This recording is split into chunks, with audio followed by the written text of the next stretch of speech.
Okay, today we're going to be talking about reported speech, which sounds complicated, but really it's just saying what somebody else said without using quotation marks.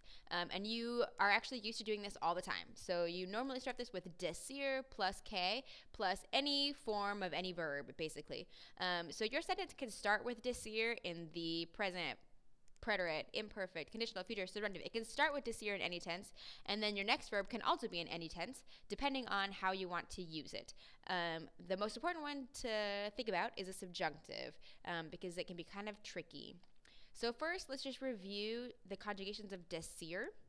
So in the present tense, yo digo, tú dices, él, ella, usted dice, nosotros decimos, ellos, ellas, ustedes dicen. In the preterite tense, it's irregular. Hopefully you remember the yo dije, tú dijiste, él, ella, usted dijo, nosotros dijimos, y ellos, ellas, ustedes dijeron. If you were going to use it in the imperfect, yo, remember Old MacDonald's imperfect forms, yo decía, tú decías, él, ella, usted decía, nosotros decíamos, y ellos, ellas, ustedes decían.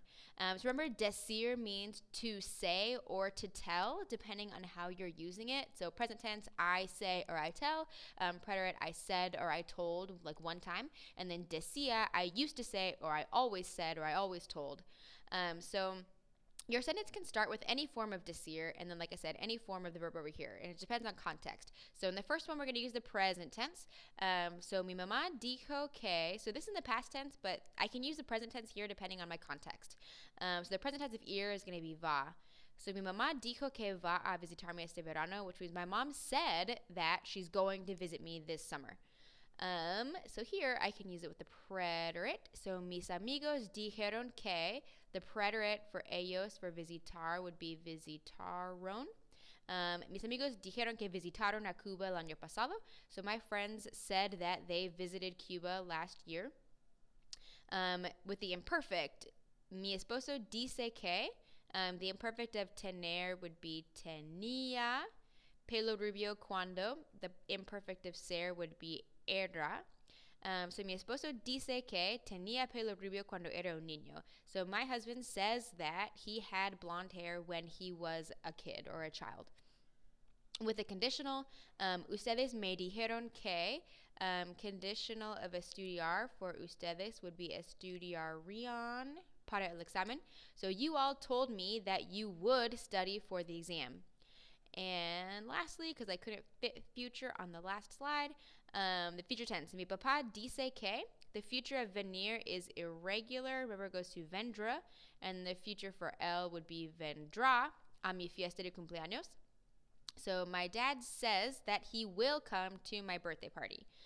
So again, you could use any tense of decir and any tense of verb over here. It just depends on the context of your sentence. The most important thing that is difficult is with the subjunctive. So reported speech versus an indirect command. For example, tu mamá dice que comes una araña. So your mom says that you eat or are eating a spider, which is horrifying. So this is reported speech. She's just reporting what's happening. She says, she's telling somebody that you are eating a spider. They're just reporting what's happening.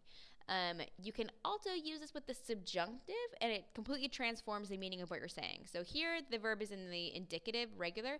Here, it's in the subjunctive, and it means something totally different. So, tu mamá dice que comas una araña. Your mom tells you to eat a spider. So here, when you use it with the regular indicative, it's reported speech. When you use it with the subjunctive, it's an indirect command. So she's telling you to do something, which would be the W or the will in the subjunctive, which means you have to use a subjunctive here. So yeah, these are important things to keep in mind. Let me know if you have any questions about the homework. Thank you.